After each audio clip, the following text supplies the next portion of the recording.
movimento muito forte de missão, por um propósito, por um significado muito grande, por um ikigai, é que nós, em feriado, em distâncias, horários, é que podemos, com muita resiliência, estar a orientar-nos por esta grande missão. Por um ikigai, não é? E eu estava a preparar uma reflexão logo de início para nós trazermos, e ela abre logo, este livro abre logo, eu tinha este livro marcado, já o li há algum tempo, mas está marcado aqui na página que começa o capítulo da resiliência. What is the resilience? One thing that everyone with a clearly defined ikigai has in common is that they pursued their passion no matter what.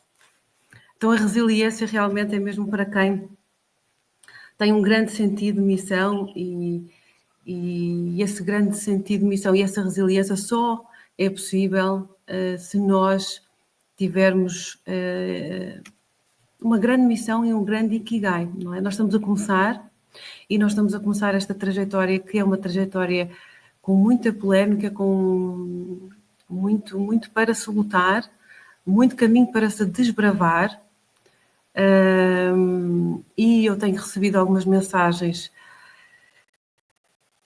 a dar um reforço positivo e outras a dizerem que estás a mexer com coisas muito sérias.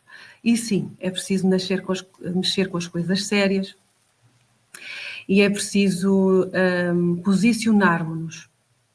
E o meu posicionamento queria deixar bem claro, e o posicionamento de direito a nascer, e falei ontem com o Rayane sobre isto.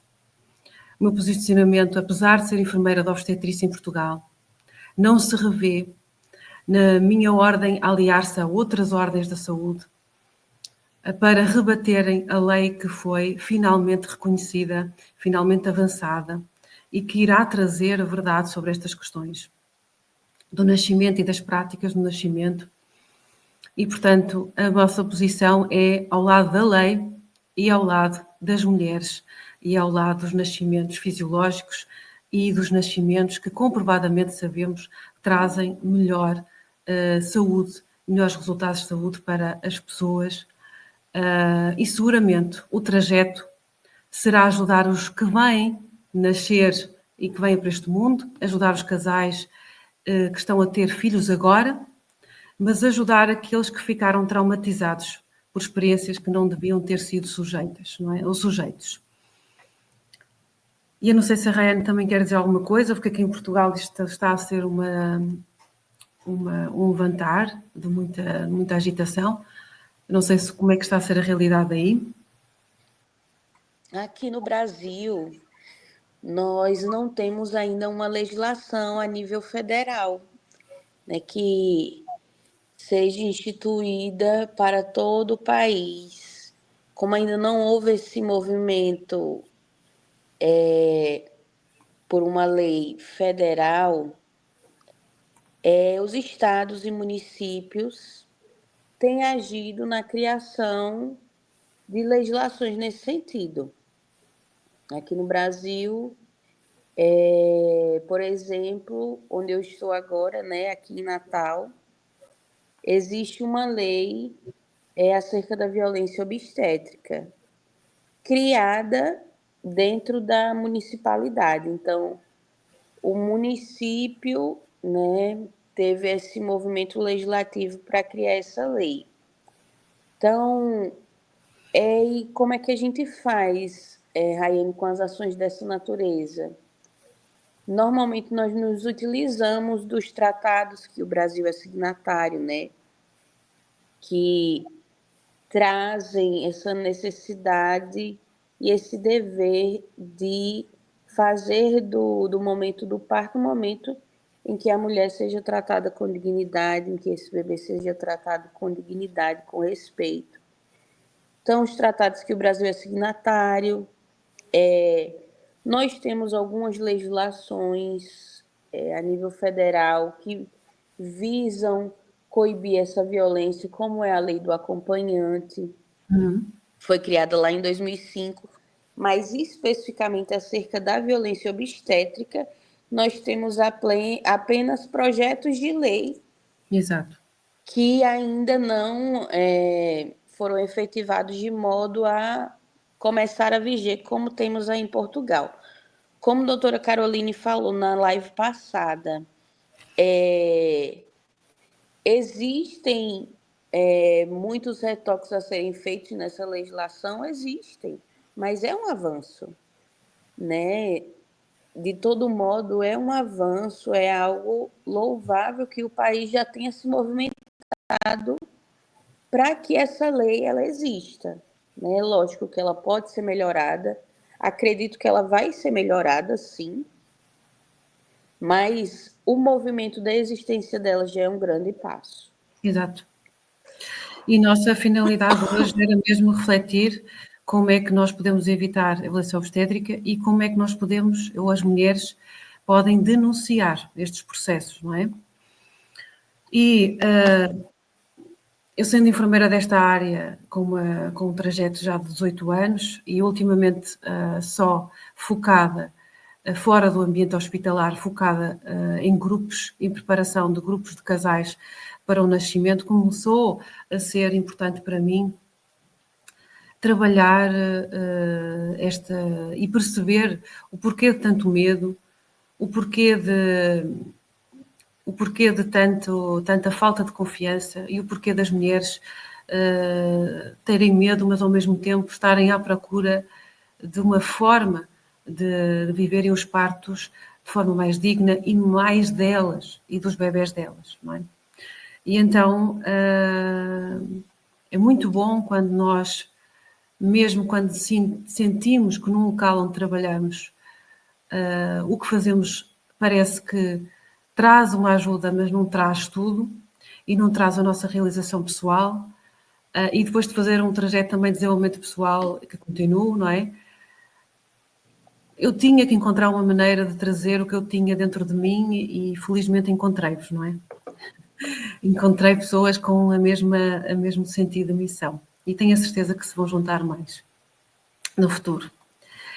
E então, aliar o direito e aliar a ajuda da psicologia para tentar ajudar estas pessoas no caminho da sua parentalidade e no pós-nascimento, fez-nos sentido. Obviamente que outros profissionais poderão juntar-se futuramente a outras áreas também da saúde e da sociedade. A nossa missão, então, é a defesa dos direitos do parto e do nascimento, prevenção da violência obstétrica e suporte no trauma de nascimento.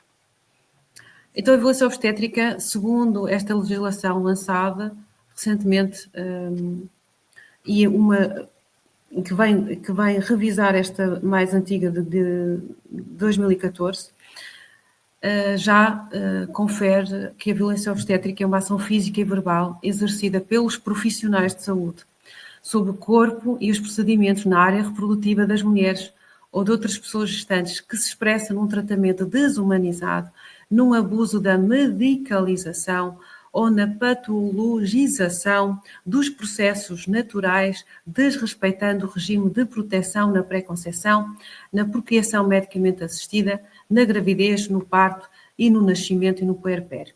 E eu também, esta lei, ainda bem que foi lançada, como disse a doutora Rayane, não é?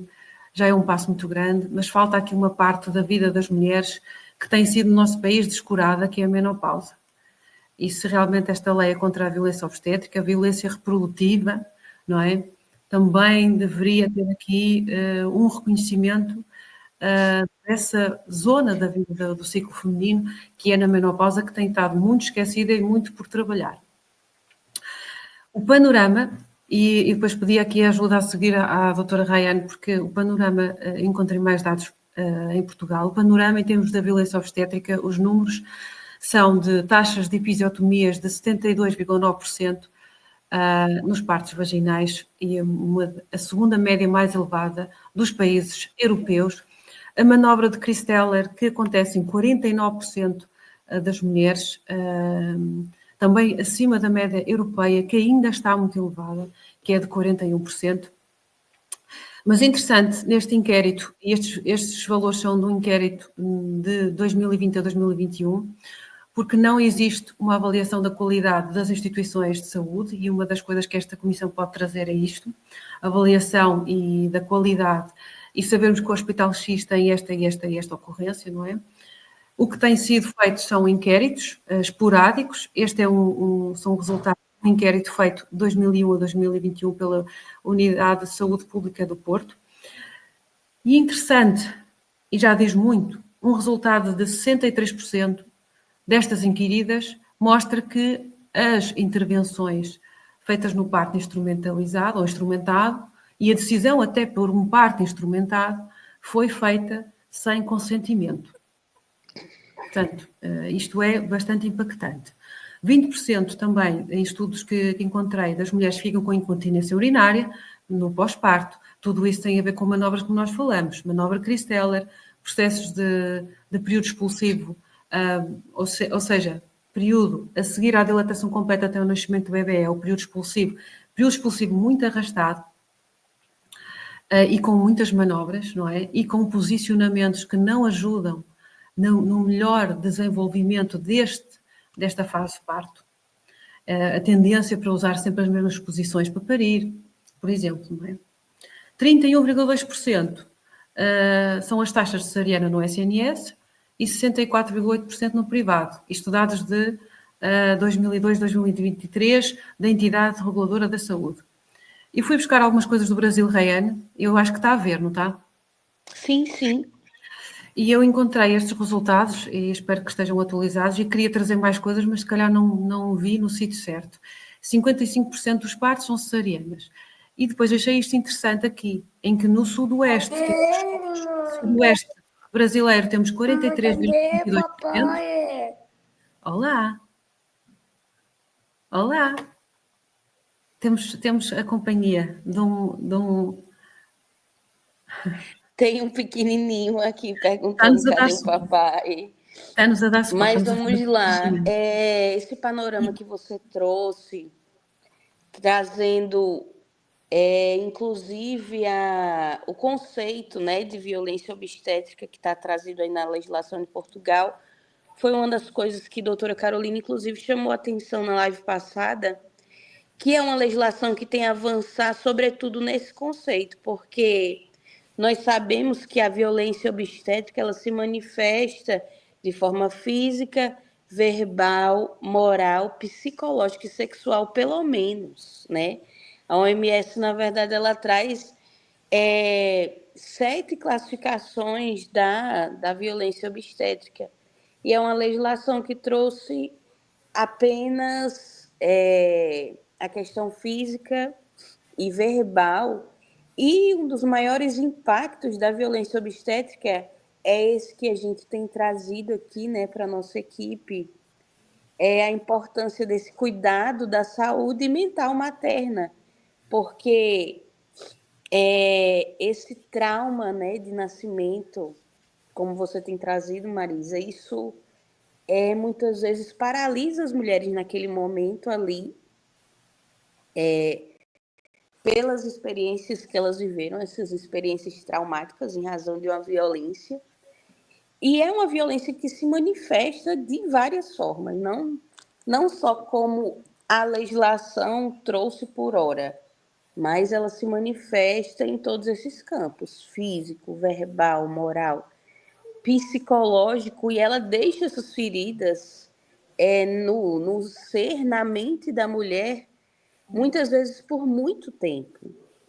Então, diria e há relatos antigos de autores, não é? De autores da psicologia, mas a doutora Flávia pode nos trazer mais informação sobre isto, mas há coisas antigas escritas, não é? Que essas marcas ficam na mulher, obviamente que sim, são marcas depois que aquela mulher transmite ou às mulheres do próprio clã, do próprio sistema família. É um trauma que se pode considerar transgeracional, não só para as mulheres, mas aquele ser também nasce dessa experiência traumática. Ao longo da vida pode apresentar sinais, não são só os primeiros meses, como se pensava há algum tempo atrás, que eram só os primeiros meses ou o primeiro ano de vida, que este bebê podia ter alterações do sono, stress, podia ser mais irritado, teria de ter mais dificuldade na adaptação, na amamentação, este stress inicial, que é muito mais intenso se for gerado no evento de nascimento, que por si só já é um evento desafiante para o bebê, se for trazido de uma forma ainda mais extenuante, não com o respeito devido, ele pode ter esta transição mais difícil e com impacto para o seu desenvolvimento e com impacto para a sua saúde mental ao longo da vida. Isto está muito associado, hoje em dia, as pessoas, felizmente, trabalharem o seu desenvolvimento pessoal e o seu retorno a memórias da infância para recuperarem o seu poder pessoal e reconhecerem as suas feridas e trabalharem para despoltarem o seu melhor potencial e ficarem mais resolvidos possível, não é? Mas muito se esquece acerca desta memória desde a concepção, gravidez e parto, onde estão e residem as primeiras percepções de vida, primeiras percepções de merecimento ou não. E no nascimento é aquela passagem em que eu não sei para onde vou, eu saio da minha zona de conforto, mas nesta zona de conforto, que é o útero, eu já começo a ficar desconfortável porque já há pouco espaço. Eu e minha mãe decidimos fazer este processo. Quando isto é feito assim, quando é o ser que está em desenvolvimento que diz estou desconfortável, quero sair. Isto é um empoderamento e um direito a nascer que ele tem, que é respeitado desde o início, quando ele e a mãe entram nesta sintonia. E o momento é escolhido pelos dois. E seguramente os dois estão preparados. E seguramente o nascimento é encarado pela mulher com maior confiança, porque ela tem a certeza, não é, que gestou, e tem a certeza que ela consegue despoltar o processo de nascimento por ela e pelo bebê. E um bebê, com certeza que é um bebê mais preparado, com melhor adaptação para viver o processo de nascimento e no pós-parto. Nota-se bem a diferença dos bebés que são induzidos e os bebés que são marcadas as cesarianas. Tudo bem que há motivos clínicos muitas vezes para justificar interferência externa com estas técnicas.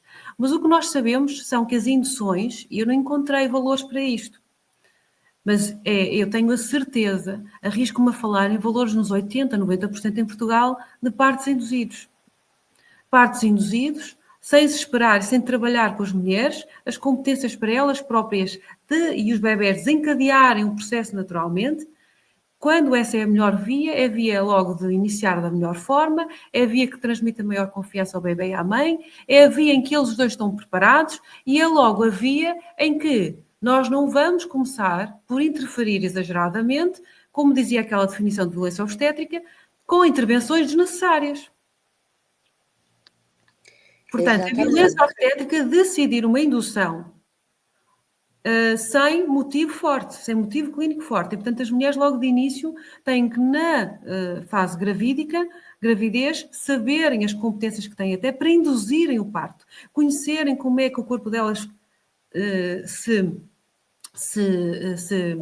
comporta em trabalho de parto, mas mais do que isso, conhecerem como é que elas podem entrar em trabalho de parto espontâneo e favorecerem e despoltarem. E essa também é uma das nossas missões, é promover, é evitar a violência obstétrica, é ajudar as mulheres que passaram por esse trauma, ajudar também os adultos que estão nesse trauma, não é?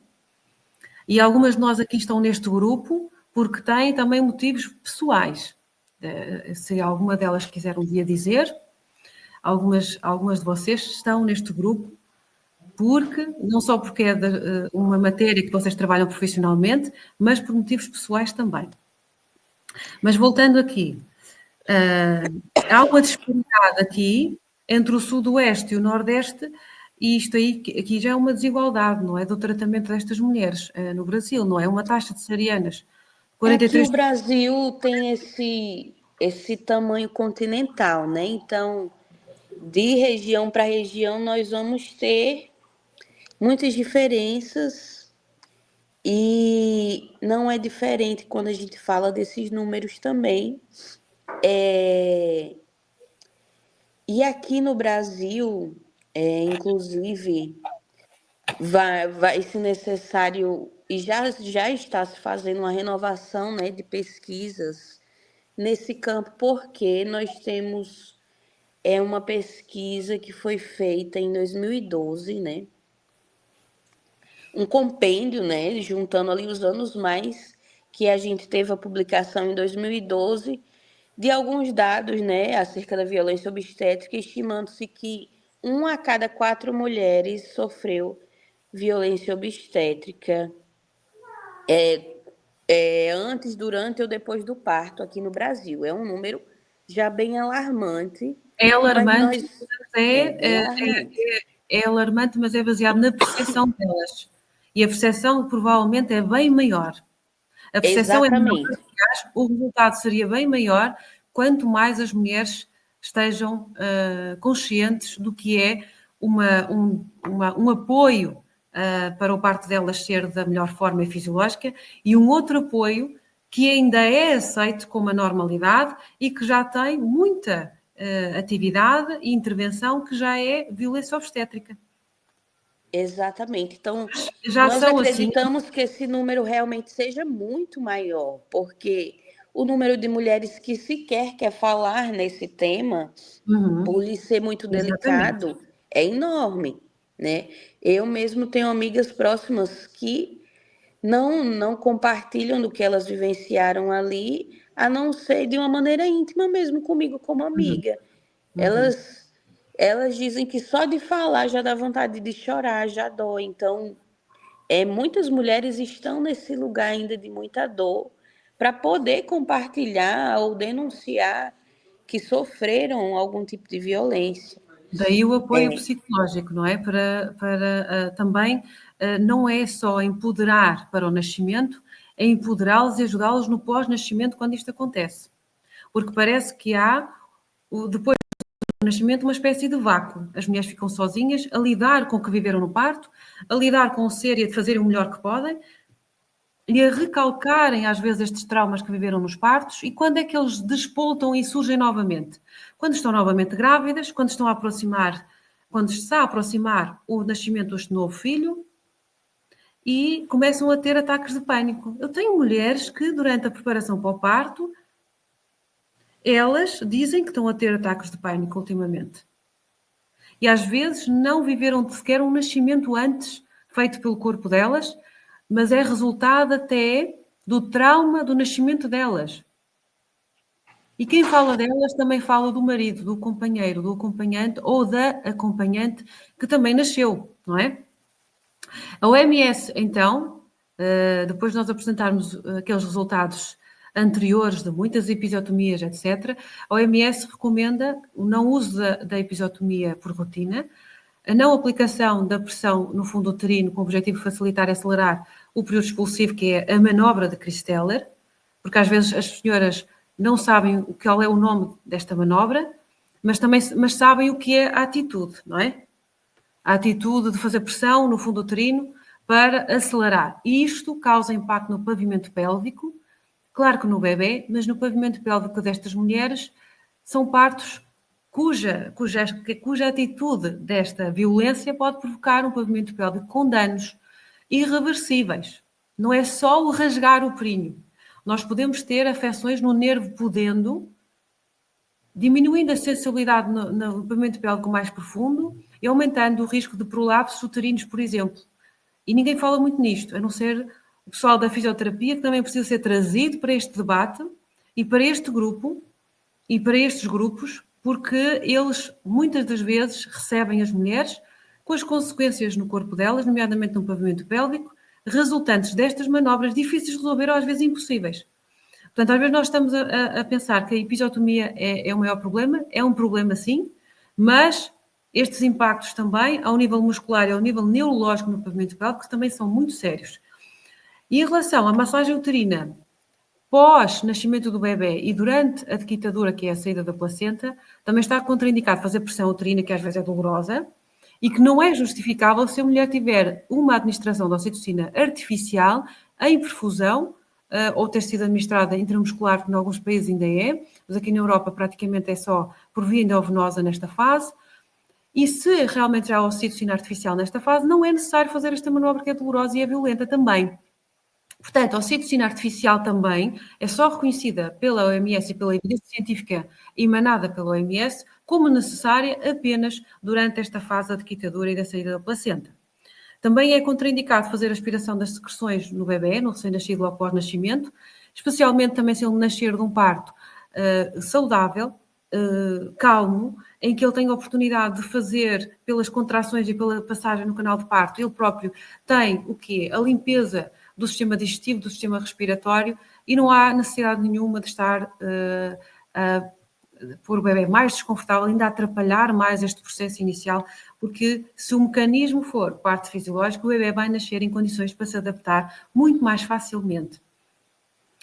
Não é indicado fazer antibiótico por prevenção durante o período do parto vaginal, a não ser que haja um motivo clínico que justifique, mas a maioria dos países já o fazem.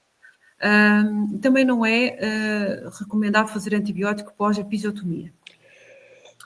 Então, a nossa atividade pretende, então, dar suporte multidisciplinar, internacional, por meio de consultoria, formação individual e em grupos de apoio a grávidas, puérperas, famílias, com vista à promoção do parto fisiológico, prevenção da violência obstétrica e no suporte do trauma de nascimento. A OMS define como parto fisiológico um parto natural ou normal, e há muita gente que chama parto normal porque foi de via vaginal, mas às vezes vai-se a falar e as mulheres às vezes estão na preparação para o parto e já tiveram outros partos e começam a deitar as mãos à cabeça a dizer: eu tive um parto que achei que foi bom e não foi nada disso afinal. E agora é que eu sei. Agora estou a ser informada e agora tomo consciência. E tomo consciência e começam às vezes a chorar e começam a dizer: meu Deus, eu nem sabia que tinha sido vítima de violência obstétrica. E então é considerado parto normal, um parto que se inicia de forma espontânea, com baixo risco, que graças a Deus são as maiorias das gravidezes são de baixo risco, e a maioria das gravidezes podia dar em partos de baixo risco. E que se despolta então de forma espontânea e é de baixo risco desde o início até ao final dos trabalhos. Eu trouxe aqui alguma legislação, Rayane.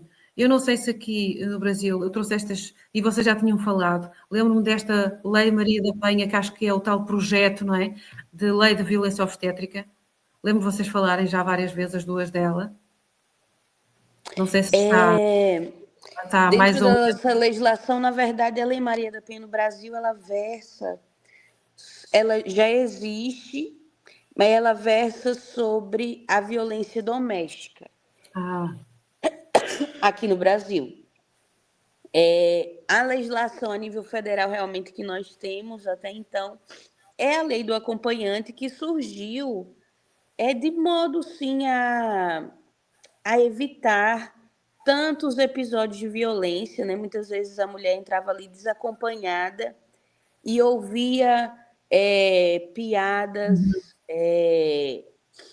era muito constrangida realmente com comentários que não cabem naquele momento. A mulher ali está num momento de dor, né? Muita chacota quanto a movimentação da mulher, quanto a vocalização da mulher, né? Não grita, porque e criando-se mito acerca disso, não grita, porque senão o seu bebê vai subir, coisas assim, sem nenhuma evidência científica, realmente só para perturbar aquele momento ali que a mulher deveria ser respeitada, né? Tanto ela quanto a sua intimidade, o seu bebê. E essa entrada do acompanhante na cena do parto ajuda, sim, muitos profissionais a manterem ali, né, a sua maldade quietinha. Não, ela está acompanhada, tem alguém aqui ouvindo o que a gente falar, né, o que a gente fizer. Então, ajuda bastante a mulher a ter essa segurança, né, de ter um suporte ali, alguém do convívio dela, né? As evidências científicas trazem a importância do acompanhante, né, nos desfechos Exato. Eu do também parto, são ótimos números. nos Quando a mulher desfechos. se sente segura. Portanto, aí a mulher só tem direito ao acompanhante no final, é isso? Nos desfechos Não, ou em todo o trajeto? a mulher aqui no Brasil tem direito a esse acompanhante desde as consultas que ela for, né? A entrada que ela der na maternidade ali para o momento do parto mesmo e no pós-parto. Ela tem direito a esse acompanhamento ininterrupto desse acompanhante. Ok. Muitas vezes a gente vê algumas maternidades aqui tentando definir qual acompanhante que pode? Muitas vezes o pai, não, ele é do sexo masculino, aqui só tem mulheres. Infelizmente, ainda existem maternidades com essa Que fazem conduta, essa discriminação. com essa Aqui em conduta Portugal. que não tem a ver com a lei. A lei não restringe que seja uma pessoa de determinado sexo, é da escolha da mulher. Quem ela escolher para acompanhar, ela deve fazer esse acompanhamento. Claro. Então, é Aqui em muito Portugal, importante saber disso. em Que, relação ao acompanhante, inclusive,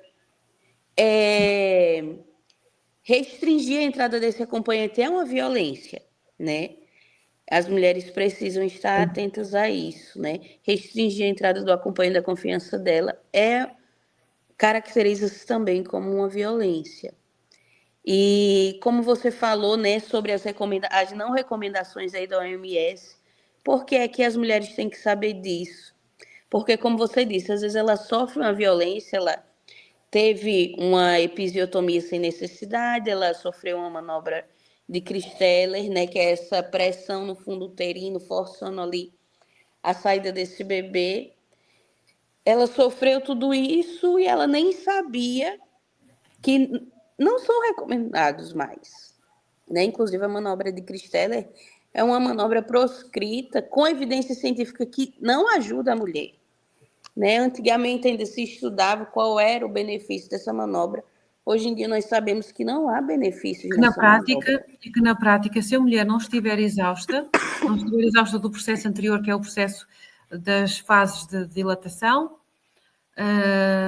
se ela não estiver exausta, ela nessa fase ela vai ter a capacidade e deve aprender já nas sessões e nas aulas de preparação para o parto, ela e o acompanhante ou a acompanhante, que pode posicionar-se noutras posições e perceber a dinâmica da própria bacia, do próprio corpo dela, que pode apostar em várias estratégias de relaxamento que vão permitir a que seja mais fácil ter um trajeto de canal de parto muito mais fácil para a progressão do bebê e, ao mesmo tempo, não ter um nível de dor tão exacerbado. As medidas de relaxamento não só ajudam na trajetória do bebê na sua descida e na sua adaptação, mas também ajudam que a mulher esteja num nível de stress menor e logo também numa percepção de nível de dor muito menor.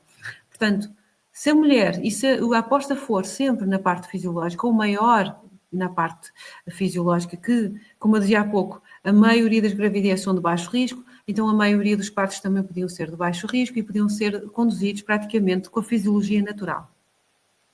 E como tal, essa não só traz uma melhor aceleração, e nós achamos que as acelerações vão ser feitas por meio de quê? De ocitocina artificial para acelerar as contrações, e até pode haver contração, até pode haver dilatação, mas não há uma descida tão eficaz e tão bem conseguida. E às vezes, no final, nós temos dilatação e não temos o bebê cá em baixo, descido devidamente, e já há uma justificação para quê? Para uma ventosa. A maioria, então, das ventosas resolviam-se com as estratégias para a condução do parto fisiológico durante o decorrer da dilatação e as estratégias no período expulsivo em que a mulher pudesse ter mobilidade da bacia, posicionar-se na posição que ela sentir e que o profissional também a ajude e encoraje a adotar esse posicionamento, mantendo as estratégias também de relaxamento que fazem com que o canal de parto esteja fácil para o bebê.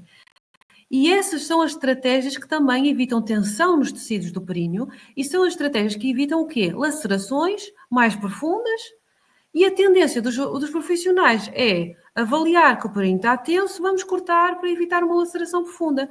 Ora, a estratégia é o contrário, é evitar que o períneo esteja tenso, evitar motivos para que se tenha que intervir desta forma tão interventiva no períneo. As mulheres precisam de saber que a solução e a estratégia estão onde? Nelas e no bebê. E elas precisam de saber isto para acreditar, então, que o parto é feito praticamente por elas. Um bom Exatamente. Então, essa equipa de solução, profissionais encorajas, não interfere, não lhes tira o poder.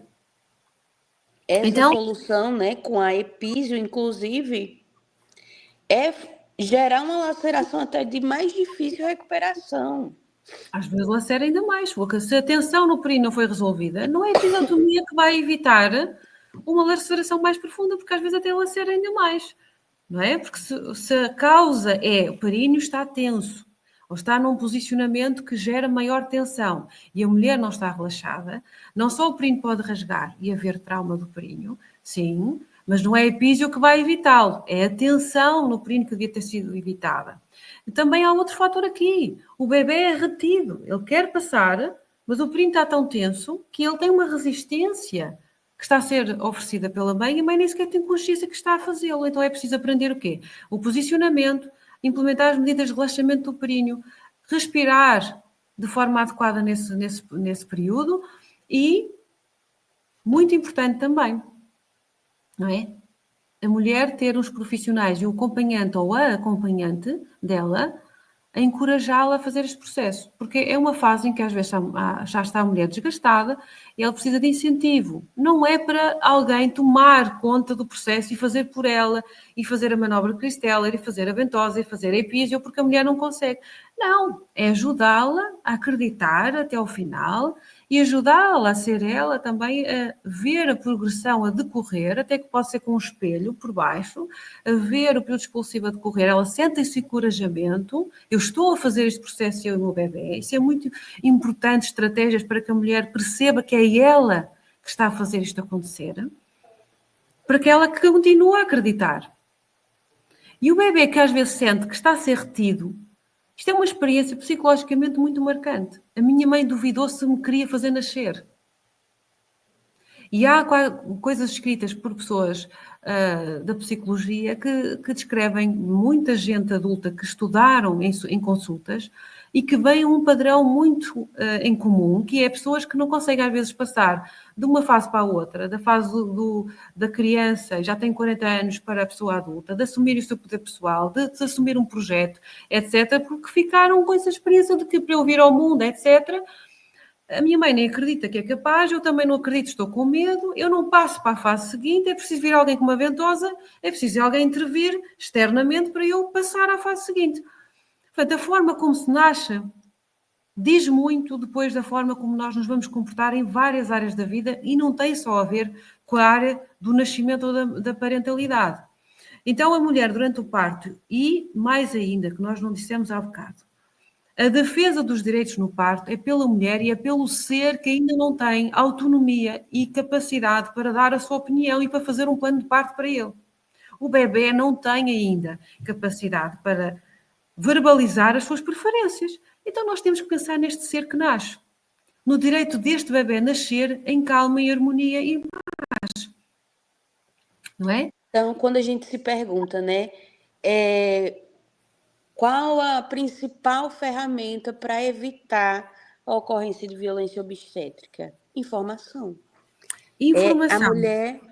É a mulher conhecer realmente esse processo, né? Como a Marisa falou, ela é capaz, né? Ela entende que o corpo dela é capaz de fazer isso, né? Promover meios para que a mulher visualize isso. Tá acontecendo, seu bebê tá vindo, você está conseguindo, né? Mostrar que é um processo fisiológico, realmente, né? Que não precisa de tanta intervenção, que não precisa tanta medicalização. Tudo que vier de intervenção e de medicalização precisa ser muito bem medido e indicado, sob pena de atrapalhar tudo que está acontecendo ali. Criar risco, de criar risco. Até tentativa de interferir demais para reduzir o risco trouxe mais risco e mais impacto.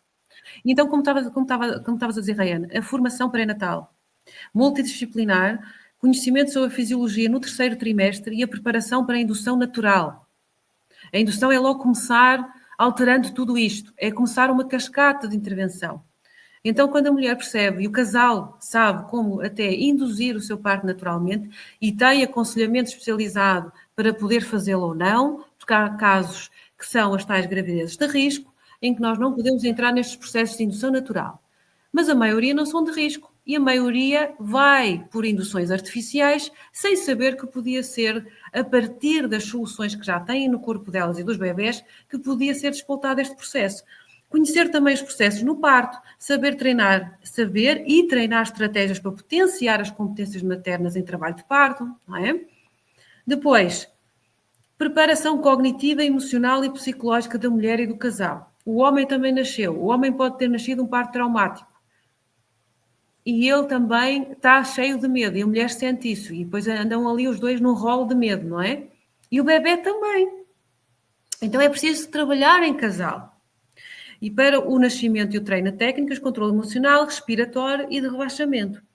Realização de um plano de parto individualizado, com aconselhamento especializado.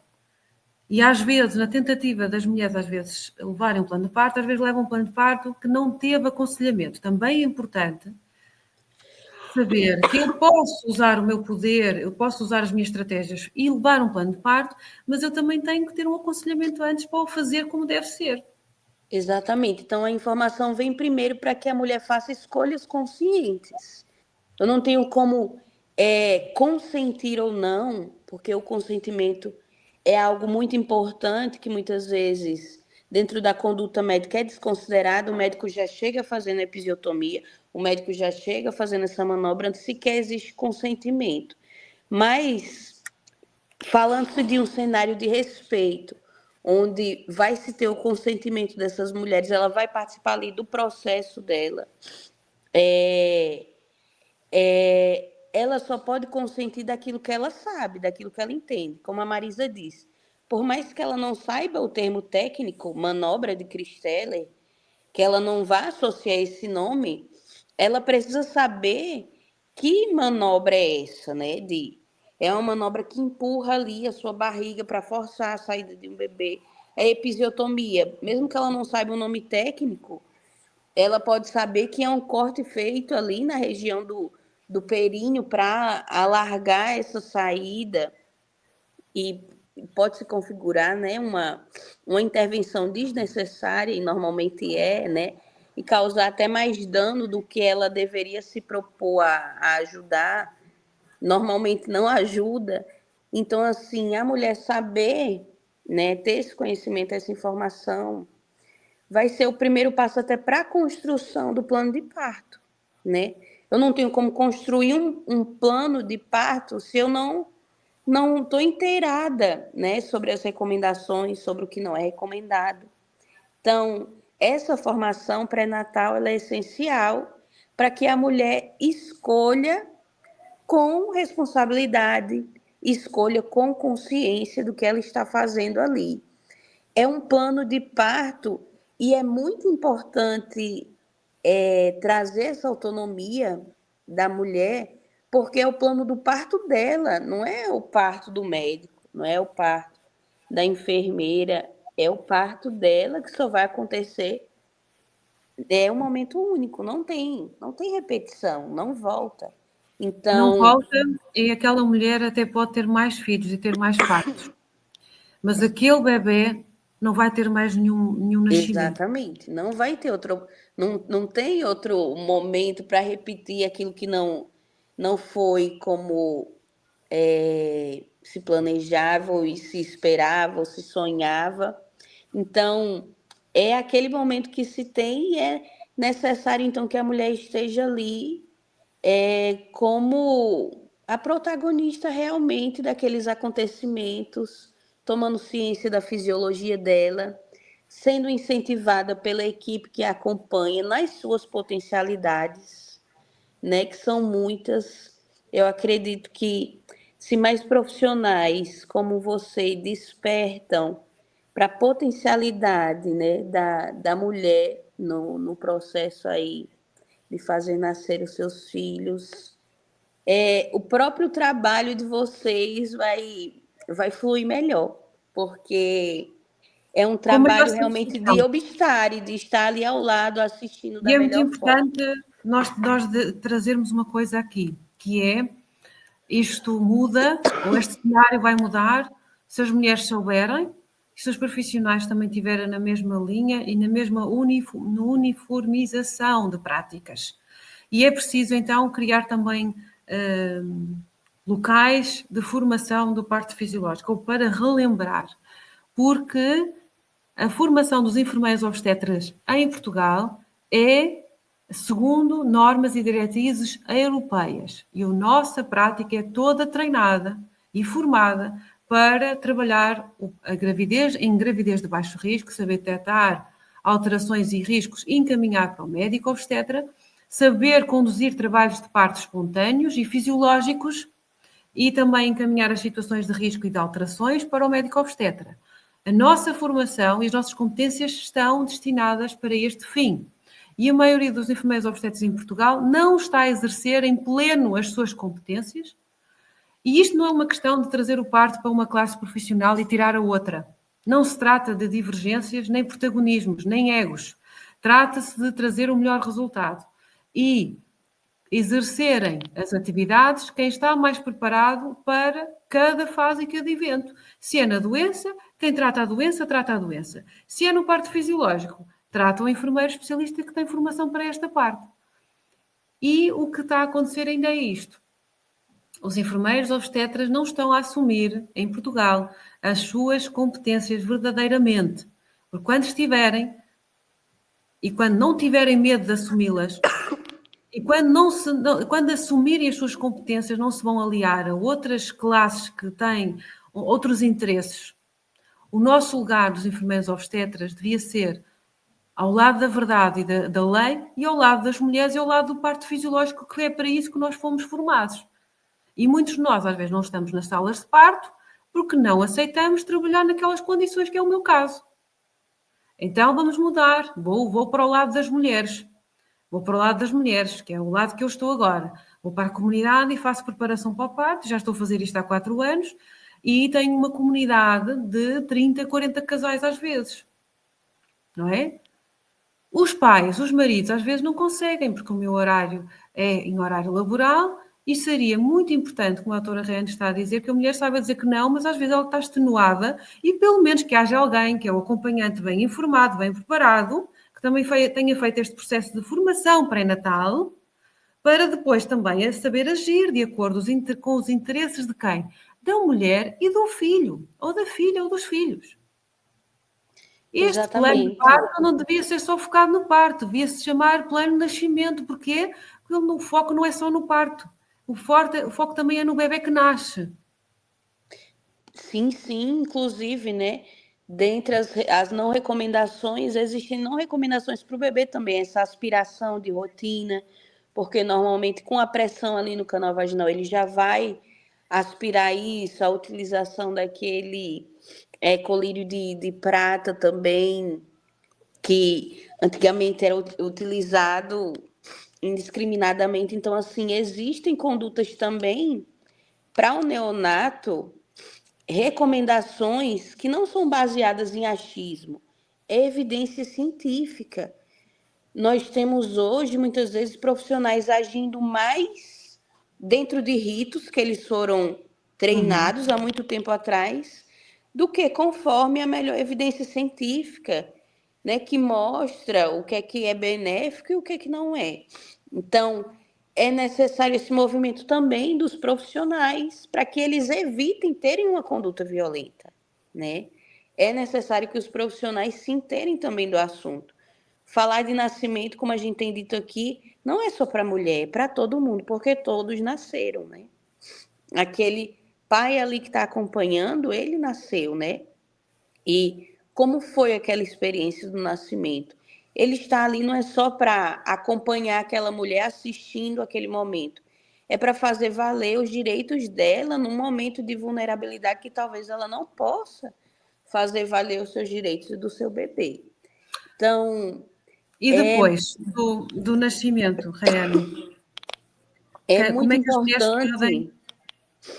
importante, caso você fez de tudo, você se informou, mas ainda assim passou por um episódio de violência, o que é que eu posso fazer? O que é que a gente pode fazer? Denunciar. E denunciar nos canais corretos.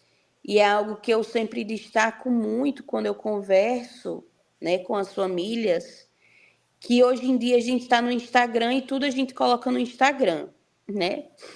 Vou reclamar aqui de uma loja, vou colocar aqui no Instagram. Vou reclamar de alguma coisa, vou colocar aqui no Instagram. Só que o Instagram não é um órgão que vai fazer alguma coisa com aquela denúncia.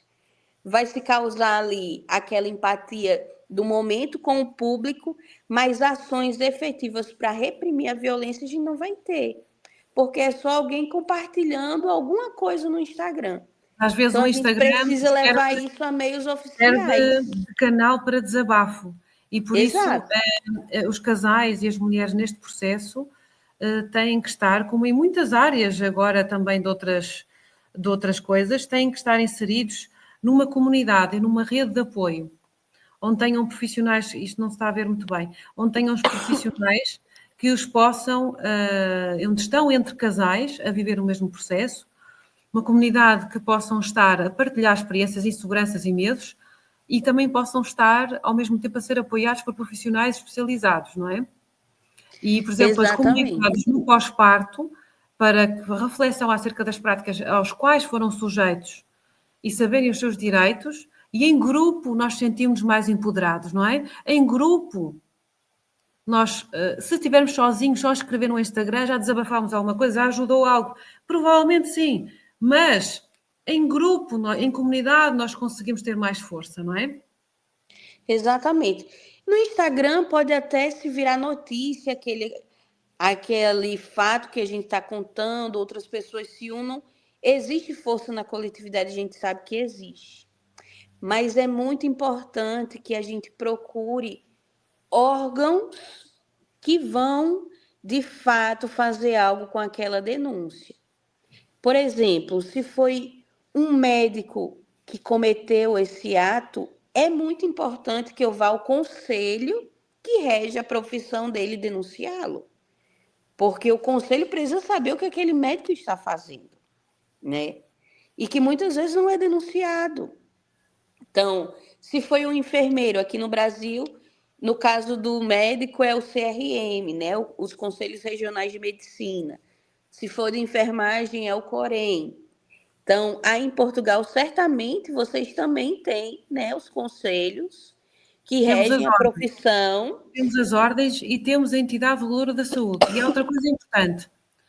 É importante denunciar não só a mulher que foi sujeita, mas o profissional que esteve presente e que não concorda. Com certeza.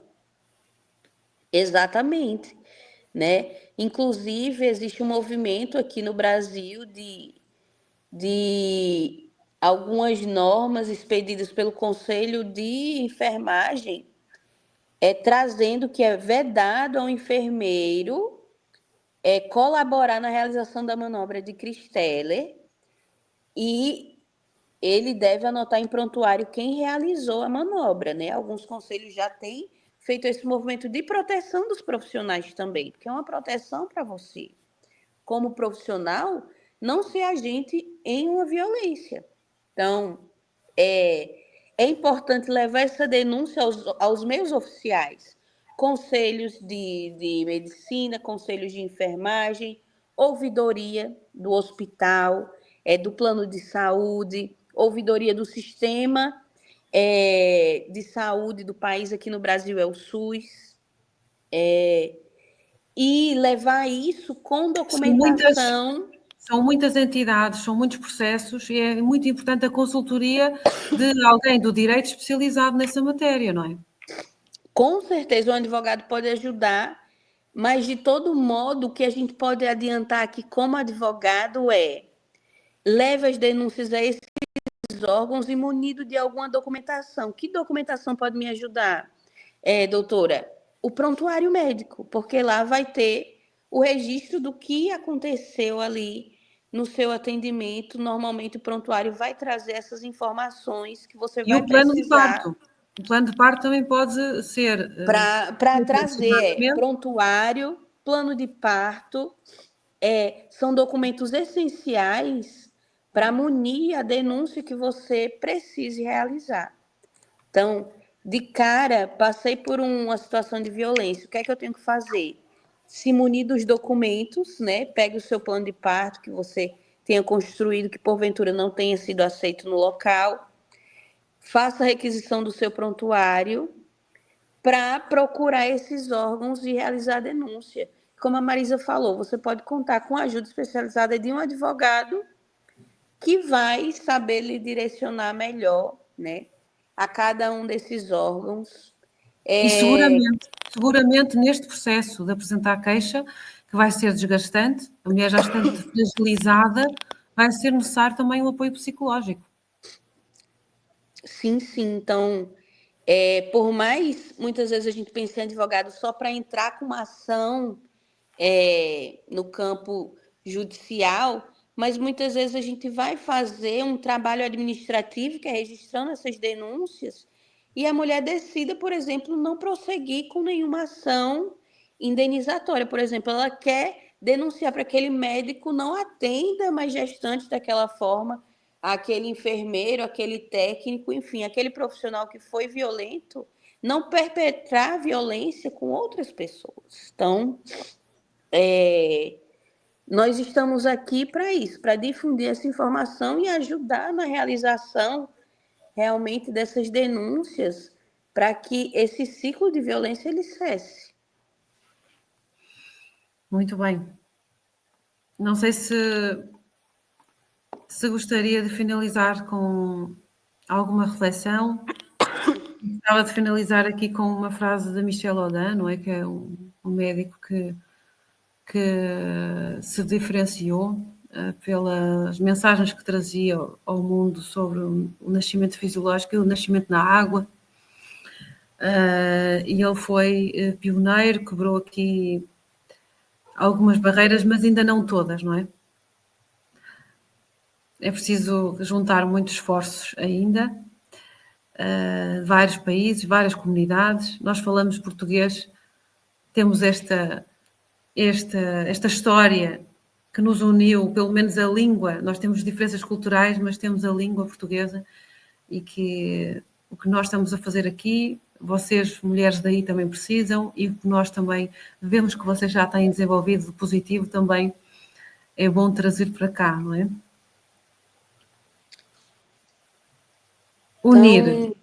Unir esforços. Bom, acho que desconectou, não é?